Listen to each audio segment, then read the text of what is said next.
Kalau belum subscribe juga segera ya, supaya kita bisa terus mengikuti channel ini dan sehingga channel ini bisa jadi berkat dalam hidupmu. Langsung kita ke Alkitab, kita akan membaca hari ini topik yang saya angkat tentang ketulusan. Judulnya berkat orang yang tulus. Ya, tulus itu bukan kelemahan, tulus itu kekuatan. Berkat orang yang tulus itu apa? Yang pasti orang tulus itu dibela sama Yesus. Rut pasal 4 ayat 1-10, sebuah cerita nenek moyang Yesus, yaitu Rut dan Boas. Rut seorang janda muda, ditinggal mati suami. Zaman itu di Israel ada sebuah custom atau sebuah tradisi, itu ditulis di hukum Taurat, bahwa siapa yang mati, jandanya harus ditebus oleh sanak saudara. Tentunya kerabat yang single, yang harus menikah dengan wanita yang ditinggalkan oleh suaminya. Suami yang adalah kerabatnya. Paham maksud saya ya? Jadi misalkan kalau ada satu orang meninggal, dia meninggalkan istrinya. Lalu habis itu dia punya saudara yang belum menikah. Saudara yang belum menikah itu otomatis jodohnya. Rut menjadi istri Boas. Ayat 1-10, Boas telah pergi ke pintu gerbang dan duduk di sana. Kebetulan lewatlah penebus yang disebutkan Boas itu. Lalu berkatalah Boas, "Hai saudara, datanglah dahulu kemari, duduklah di sini." Maka datanglah ia lalu duduk. Kemudian dipilihnyalah 10 orang daripada para tua-tua kota itu. Dan berkata, "Duduklah kamu di sini," maka duduklah mereka. Lalu berkatalah ia atau Boas kepada penebus itu, "Tanah milik kepunyaan saudara kita Elimelek hendak dijual oleh Naomi yang telah pulang dari daerah Moab. Jadi pikirku baik juga hal itu kusampaikan kepadamu sebagai berikut. Belilah tanah ini di depan orang-orang yang duduk di sini dan di depan para tua bangsa kita. Para tua-tua bangsa kita. Jika engkau mau menebusnya, tebuslah. Tapi jika engkau tidak mau menebusnya, beritahukanlah kepadaku, supaya aku tahu, sebab tidak ada orang yang dapat menebusnya, kecuali engkau dan sesudah engkau, aku." Lalu berkatalah ia, "Aku akan menebusnya." Tetapi kata Boas, "Pada waktu engkau membeli tanah itu dari tangan Naomi, engkau memperoleh Rut juga, perempuan Moab, istri orang yang telah mati itu, untuk menegakkan nama orang itu di atas milik pusakanya." Lalu berkatalah penebus itu, "Jika demikian aku ini tidak dapat menebusnya, sebab aku akan merusakkan milik pusakaku sendiri. Aku mengharap engkau menebus apa yang seharusnya aku tebus, sebab aku tidak dapat menebusnya." Berhenti dulu sampai ayat 6, sebelum kita nanti baca sampai ayat 10. Saya jelaskan dulu satu persatu. Rut menjadi istri Boas, seperti yang saya katakan tadi, Rut dan Naomi, ini adalah mama mertua dan menantu, sama-sama ditinggal suami. Ditinggal mati, dua-dua jadi janda, satu janda tua, satu janda muda. Mereka pulang kembali ke kampung halaman, yaitu di Bethlehem. Rut ini orang Moab. Rut ini bukan bangsa Israel, tapi di pasal-pasal awal, di pasal ke-1 tepatnya, Rut berkata sama Naomi, "Aku tidak mau meninggalkanmu, mama. Allahmu adalah Allahku, umatmu adalah umatku." Di situ Rut membuat sebuah komitmen kepada Tuhan Allah Israel. Pulanglah mereka. Lalu singkat cerita, mereka ketemu sama Boas. Rut waktu memungut bulir-bulir jelai, minta kemurahan dari ladang orang, dapat lowongan pekerjaan dengan bayaran pas-pasan. Rut membawa pulang jelai itu sebagai rantangan untuk mama mertuanya makan. Tapi ternyata ladang itu milik Boas. Boas itu sang penebus, seperti saya katakan tadi. Karena Rut itu dulu suaminya namanya Mahlon. Mahlon dan Kilion itu kedua anak Naomi. Dua-dua mati. Tapi Rut akhirnya ikut. Dan Rut ini meninggal dunia, maka kerabat Mahlon harus menebus dia. Di sini ada satu bujangan namanya Boas. Jauh lebih tua, orang kaya. Orang kaya di Bethlehem. Dan Boas ini berniat hati untuk menebus Rut. Boas jatuh cinta sama Rut. Bukan karena parasnya, elok rupanya. Rut itu menurut saya nggak terlalu cantik gimana. Karena Alkitab tidak pernah menyebut tampangnya. Alkitab menyebut dengan jujur kalau orang itu mukanya, jikalau orang itu cantik. Alkitab juga menyebutnya. Jikalau orang itu tampan. Alkitab ini sangat jujur. Tapi Rut tidak pernah disinggung tentang penampilan. Boas tertarik sama Rut karena karakternya. She was a noble woman. Dia seorang wanita yang berhati mulia dan bijaksana. Singkat cerita, Mereka jatuh cinta. Tapi Boas tidak bisa semerta-merta langsung meminang dia karena Boas bukanlah antrian nomor 1. Masih ada yang lebih berhak menebus Rut. Tapi orang ini tidak disebut namanya di pasal 4. Di seluruh kitab Rut juga anonimus, tidak tertulis. Orang ini siapa, namanya siapa, marganya. Karena orang ini tidak mau menebus Rut, dia tidak diberikan sebuah kemuliaan, namanya tidak diingat di Israel. Orang ini mau cuci tangan lah, lepas tanggung jawab. Tapi puji Tuhan, Boas justru senang karena Boas berniat, bertekad untuk menikahi Rut. Karena Boas sangat mengaguminya. Sekarang kita lihat approach atau pendekatan Boas. Dari sini kita belajar bagaimana jadi orang yang tulus di hadapan Allah. Boas telah pergi ke pintu gerbang dan duduk di sana. Lihat itu ya. Kalau mau masuk itu dari pintu depan. Jangan lompat dari jendela. Karena yang lompat lewat jendela itu pencuri, itu perampok. Masuk itu selalu harus dari pintu yang sah. Pakai cara yang legal. Karena pintu gerbang zaman dulu itu tidak lain adalah balai kota atau city hall. Di mana orang-orang membawa urusannya di situ lalu dilegalisir. Memang caranya masih cara purbakala, nggak seperti hari ini. Materainya beda, tetapi zaman dulu sudah ada tatanannya, dari dulu sudah ada santunnya bagaimana caranya kita itu mengesahkan sebuah deal atau bagaimana kita itu membuat sesuatu itu jadi sah, jadi legal ya. Boas telah pergi ke pintu gerbang. Kebetulan lewatlah penebus yang disebut Boas itu, lalu berkatalah Boas, "Hai saudara, datanglah dahulu kemari. Duduklah di sini." Maka datanglah ia, lalu duduk. Lihat itu ya, orang kalau niat baik itu pasti terang-terangan. Tidak mungkin dia bergerilya di dalam kegelapan. Dia pasti bawa segala sesuatu dalam terang. Tidak main curi-curi, tidak menusuk dari belakang, tidak pakai cara ular. Boas pergi ke pintu gerbang, langsung bawa perkaranya ke balai kota di hadapan para tua-tua. Luar biasa, tulus itu jujur. Tulus itu fair. Tulus itu adil. Jangan kita ngaku tulus kalau belum apa-apa sudah menempuh jalan pinggiran. Belum apa-apa sudah ada agenda rahasia. Tulus itu apa adanya. Tapi apakah tulus itu kebodohan? Wah, Pastor Philip kalau tulus ya saya terus dibodohin orang, ditipu, dibully. Enggak loh.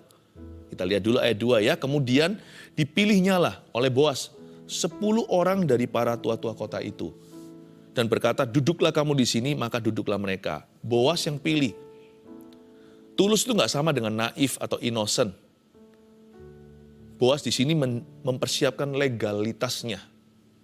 Dia pilih notaris dan harus ada notulennya di depan para notaris yang sah. Boas tidak gampang dibohongin. Dan dia tidak ada niat untuk membohongi siapa-siapa.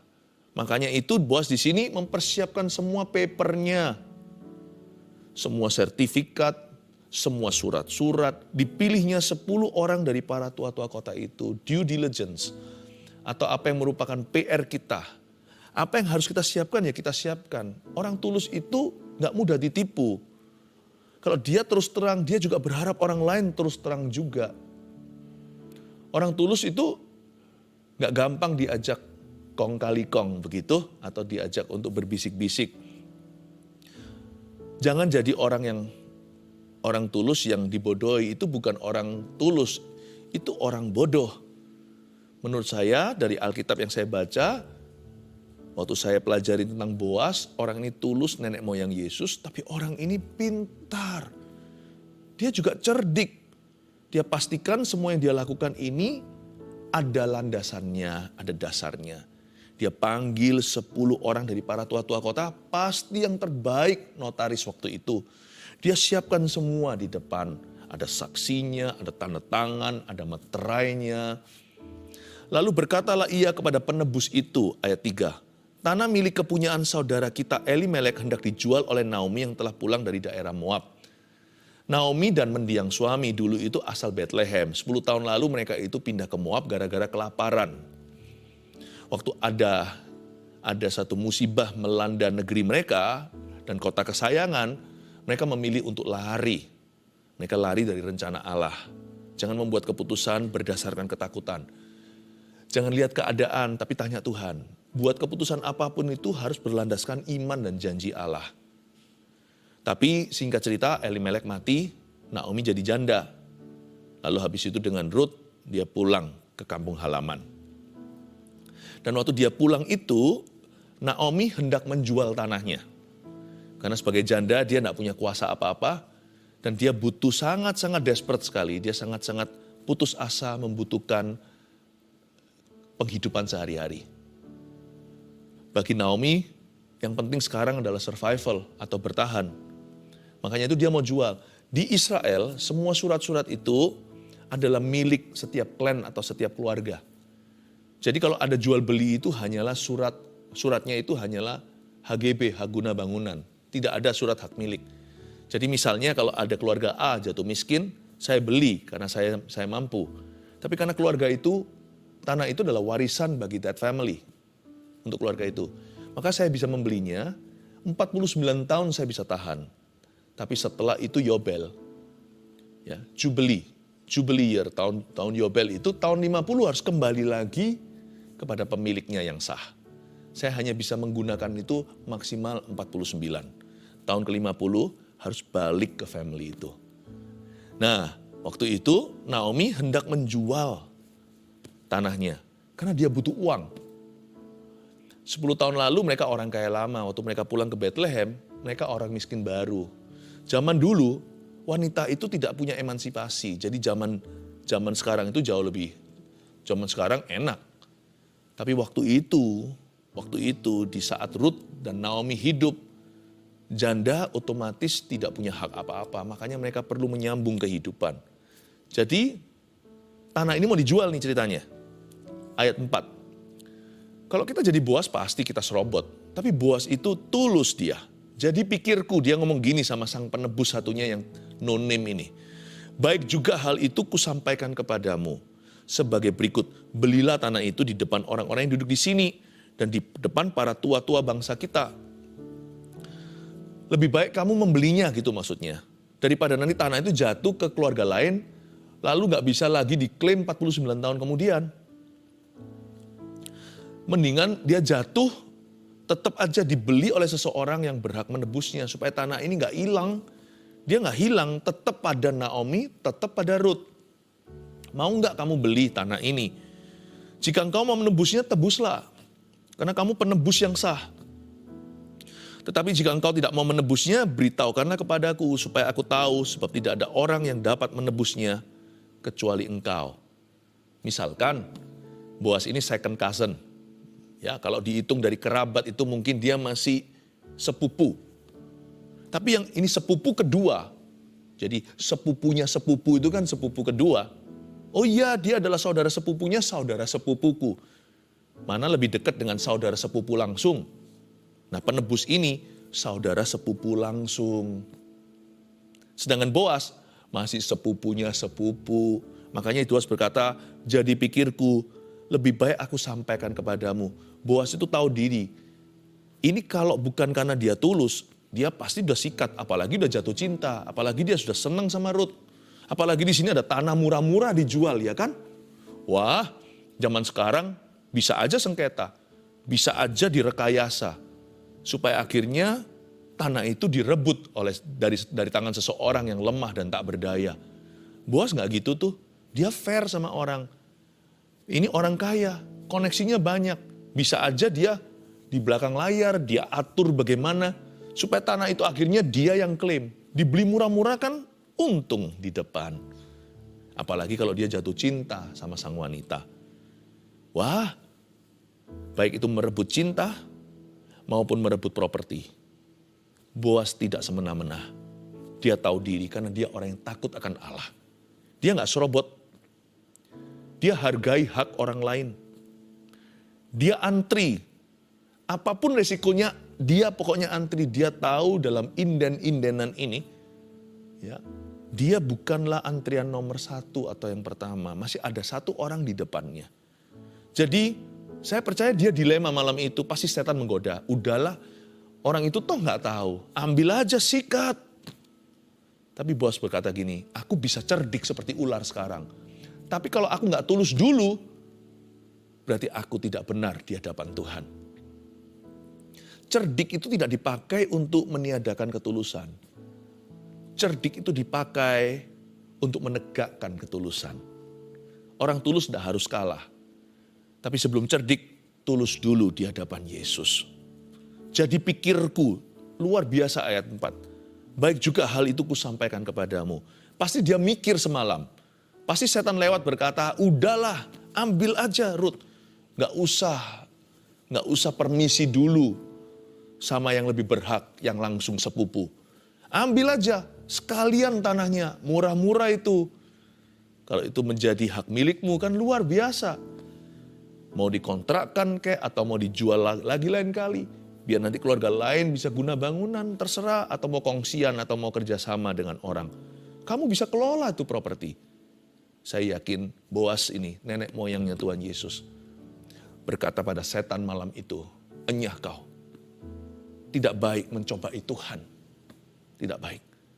Jadi pikirku baik juga hal itu kusampaikan kepadamu. Tapi saya yakin Boasnya deg-degan. Pasti dia tegang. Gimana kalau sang penebus ternyata punya uang. Dibeli tuh tanah murah-murah. Waduh, tahu gitu saya serobot ya. Enggak boleh halalkan segala cara. Meskipun Boas tahu resikonya tinggi. Apalagi kehilangan jantung hatinya. Dia sudah jatuh cinta nih sama Rut.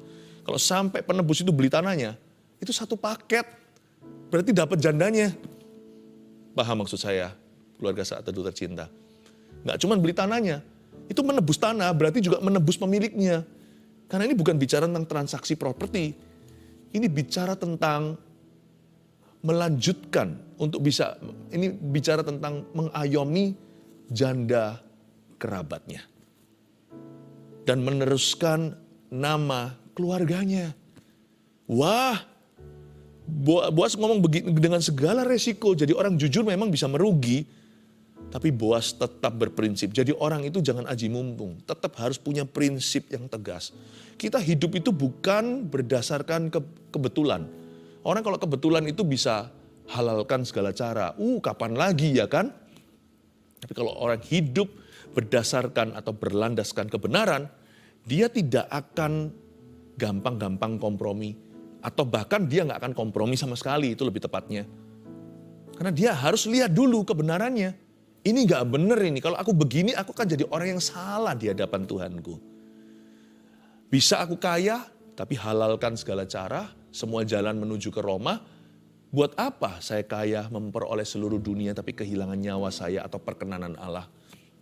Nggak boleh. Makanya tuh Boas berkata, jadi pikirku baik juga hal itu kusampaikan kepadamu, bla bla bla, sampai ayat keempat yang akhir-akhir dikatakan, sebab tidak ada orang yang dapat menebusnya kecuali engkau dan sesudah engkau, baru aku.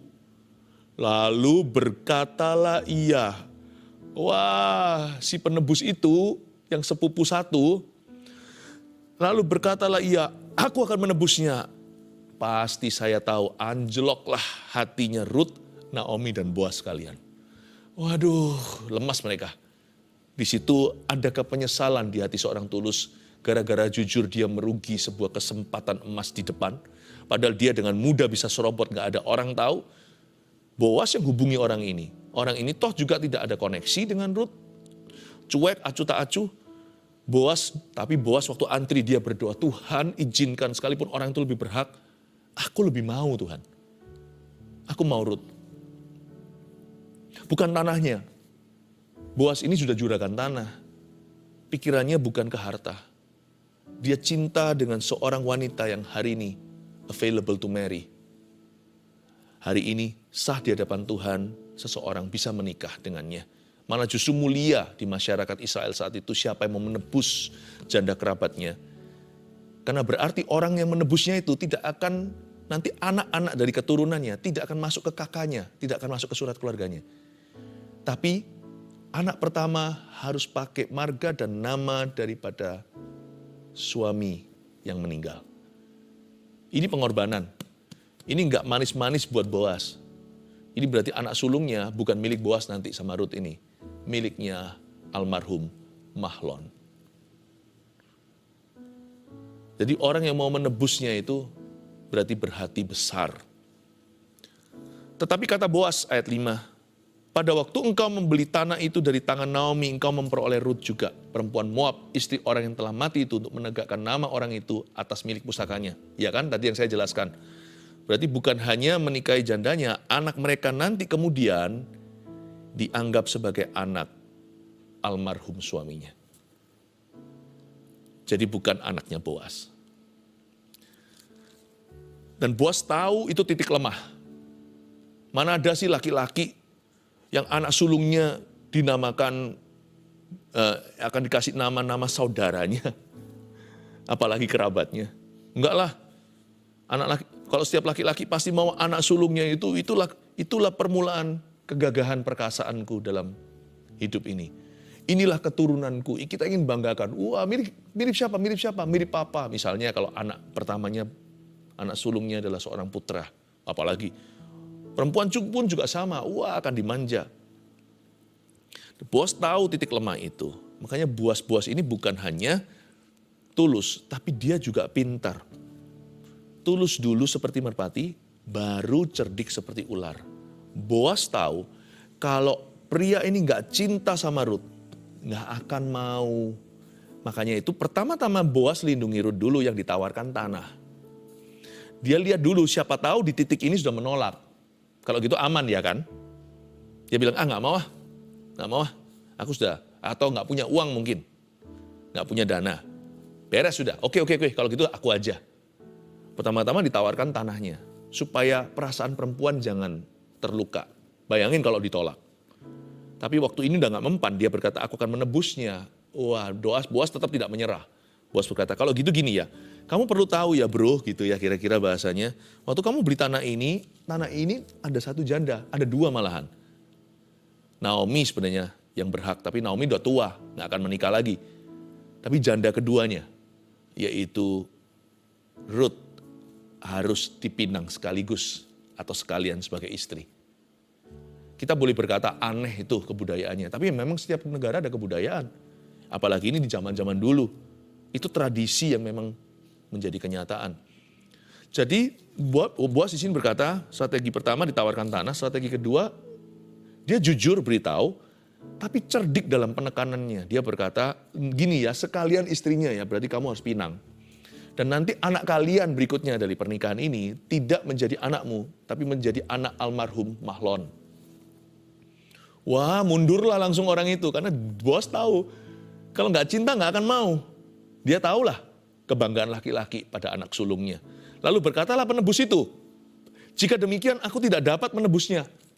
Sebab aku akan merusakkan milik pusakaku sendiri, ya kan? Aku mengharap engkau menebus apa yang seharusnya aku tebus, sebab aku tidak dapat menebusnya. Lihat itu, cerdik setelah tulus. Tapi tetap Boas jujur, dia tidak memanipulasi, dia tidak mempermainkan orang. Boas ngomong apa adanya, dia jujur, tapi lihat smart penekanannya. Dan Boas tahu titik-titik di mana itu merupakan celah di hati orang yang gak cinta. Dia tekan tombol-tombol itu membuat orang itu berpikir, aku gak mau. Boas tidak manipulate people, tidak memanipulasi. Tapi Boas itu mengerti apa yang di hati laki-laki. Luar biasa loh. Menurut saya Boas ini seorang negosiator yang begini. Dia itu mengerti bagaimana lika-liku, kisi-kisi dalam sebuah negosiasi. Dari sini saya mendapatkan sebuah penghiburan. Dahulu kala, saya hampir percaya ketika semua orang berkata, kamu jangan terlalu tulus, jangan terlalu jujur. Nanti kamu akan selalu dikalahkan. Ternyata enggak. Tulus itu pintar. Ya. Tapi hati-hati, tidak semua cerdik itu tulus. Malahan kebanyakan cerdik itu hanya ular. Nah itu jangan. Karena kita adalah keturunan Tuhan, bukan keturunan ular beludak. Dan juga selain itu di ayat 6 tadi kan akhirnya nggak mau kan, berhasil strateginya Boas. Dari sini kita pelajari sesuatu, kalau berkat itu nggak akan lari. Kalau itu memang berkat kita nggak usah serobot. Apalagi serobot hak orang. Berkat itu nggak akan lari. Sebab hak kita dan upah kita terjamin pada Tuhan. Ayat 7. Beginilah kebiasaan dahulu di Israel dalam hal menebus dan menukar. Setiap kali orang hendak menguatkan sesuatu perkara, maka yang seorang menanggalkan kasutnya sebelah dan memberikannya kepada yang lain. Demikianlah caranya orang mensahkan perkara di Israel. Lucu ya, kalau sekarang kan pakai materai, di depan notaris, tanda tangan lah. Lalu nanti difoto, oke ini pada hari apa tanggalnya dicatat, dinotulenkan. Tapi zaman dulu enggak. Kebiasaan dahulu itu adalah mereka ambil salah satu sepatu. Jadi sepatu orang itu dulu bukan seperti sekarang ini. Buatannya massal atau pabrik. Sepatu dulu itu dijahit. Size-nya, jahitannya, jadi kelihatan. Seperti kalung yang dipecah jadi dua, satu dipegangkan seseorang, nanti kalau ketemu retakannya bisa klop. Sepatu juga sama, sepatu dikasih, jadi itu disimpan, suatu hari tidak ada gugatan. Apa-apa, ini loh sepatunya orang ini. Sepatunya orang ini, berarti orang ini sudah menyerahkannya, bahwa orang ini sudah menyetujui. Memang lucu, tapi itulah kenyataannya dahulu. Begini kebiasaan dahulu di Israel. Tapi ada sesuatu yang tidak ditulis di ayat 7. Kalau kita baca di hukum Taurat, bukan hanya itu. Kalau yang menebus nggak mau, ini bukan hanya notarisan. Kalau yang menebus tidak mau, padahal itu tanggung jawabnya dia. Supaya apa? Supaya yang mati itu kerabatnya tidak akan sampai tidak punya keturunan. Supaya namanya itu dipelihara. Supaya sampai seterusnya masih ada marganya. Tapi orang yang menolak biasanya dihina. Gak hanya sepatunya diambil, tapi orang itu juga harus diludahi oleh perempuan. Perempuan yang dia tolak untuk menebusnya. Harus begitu. Tetapi ini gak terjadi di kasus Boas. Ayat 8, lalu penebus itu berkata kepada Boas, engkau saja yang membelinya dan ditanggalkannya lah kasutnya. Kalau hukum Taurat, orang itu harus diludahi juga. Ya, ini adalah customnya Timur Tengah. Tapi ini gak terjadi, kenapa? Karena Boas itu gak gitu. Orang tulus itu baik hati, catat ini. Orang tulus itu minimalis kalau soal menuntut dan membalas. Pintarnya bukan dipakai untuk menjatuhkan. Pandainya dipakai untuk memelihara. Kalau bicara soal apa yang fair untuk dirinya, ya sudahlah. Asal Tuhan sudah beserta sama dia, itu dia gak akan menuntut apa-apa. Tanpa harus meludahi dalam kasus Boas. Kemudian berkatalah Boas kepada para tua-tua dan kepada semua orang di situ, ayat 9, kamulah pada hari ini menjadi saksi bahwa segala milik Elimelek dan segala milik Kilion dan Mahlon aku beli dari tangan Naomi. Juga Rut, perempuan Moab itu, istri Mahlon, aku peroleh menjadi istriku. Wow, haleluya. Untuk menegakkan nama orang yang telah mati itu di atas milik pusakanya. Supaya Mahlon tetap punya, namanya itu masih ada di dunia. Demikianlah nama orang itu tidak akan lenyap dari antara saudara-saudaranya dan dari antara warga kota. Kamulah pada hari ini menjadi saksi. Tapi disinilah plot twistnya. Kalau kita lihat sinetron itu, kalau sutradaranya pintar ya, bisa saja endingnya nggak terduga loh. Kita nggak prediksi bakalan begitu. Yang kita kira orang baik ternyata itu adalah musuh. Ternyata yang kita orang jahat ternyata dia berubah. Plot twist ya. Plot twistnya di sini. Rut mungkin bukanlah menantu tua, menantu pertama. Rut jelas-jelas menantu kedua. Di pasal pertama dikatakan, Naomi punya dua menantu. Yang pertama namanya Orpah. Orpah itu meninggalkan dia tengah jalan, bye-bye mama. Tetapi Rut itu yang ikut sama Naomi tanpa tahu masa depannya. Justru ya, anehnya di sini, yang tulus, yang berakhir bagus. Orpah hitung-hitungan, untungnya apa aku? Tapi Rut gak peduli untungnya apa, dia buat komitmen sama Yesus di perjanjian lama. Malah justru yang berakhir menikahi orang terkaya di Bethlehem. Orpah masih mungkin mengembara, bahkan merana. Sebagai seorang janda gak gampang lah, siapa mau tebus dia. Ini hukum Taurat Israel, Moab ada apa? Yang hidupnya enak siapa akhirnya? Ini yang gak mikirkan keuntungan. Gak bisa ketulusan itu. Ketulusan itu gak bisa berfungsi di hati yang mikirkan keuntungan. Atau hati yang perhitungan gak bisa. Ketulusan itu di hati orang yang ikhlas. Dan waktu Rut tulus, dia justru yang berakhir lebih bagus. Dia jadi istrinya konglomerat perjanjian lama di Bethlehem itu. Siapa sangka. Dia gak pernah loh kepingin harta. Rut itu gak pernah gitu. Kalau Anda baca, saya baca semua kitab Rut ini, saya kagum sama dia. Makan pun dia gak makan sampai seperti orang yang gak pernah makan gitu, kasih buffet mahal. Enggak, dia makan secukupnya lalu dia sisakan ini untuk mama saya. Sampai bosnya itu terharu, siapa orang ini ya, dikasih takar jelai bawa pulang ke rumah. Bawa pulang ke rumah itu literan gandum. Mamanya sampai kaget, dari mana kamu? Kok bisa dapat segini? Lihat itu, orang yang gak perhitungan, Tuhan gak perhitungan sama dia. 3 poin ini, catatlah. Pelajaran dari khotbah hari ini, berkat orang yang tulus. Nomor 1, jangan menyerobot hak atau berkat orang lain. Ya, ingat, jangan. Orang Kristen tidak boleh jadi batu sandungan. Orang Kristen harus jujur. 2, jadilah orang yang tulus namun punya strategi yang bagus. Punya strategi bagus. Siapa bilang tulus itu bodoh? Tulus itu lugu. Tulus bukan lugu. Ini orang pinter sekali. Tapi berpendirian dan berprinsip kebenaran. Wow, saya berdoa semua keluarga Saat Teduh tulus seperti merpati.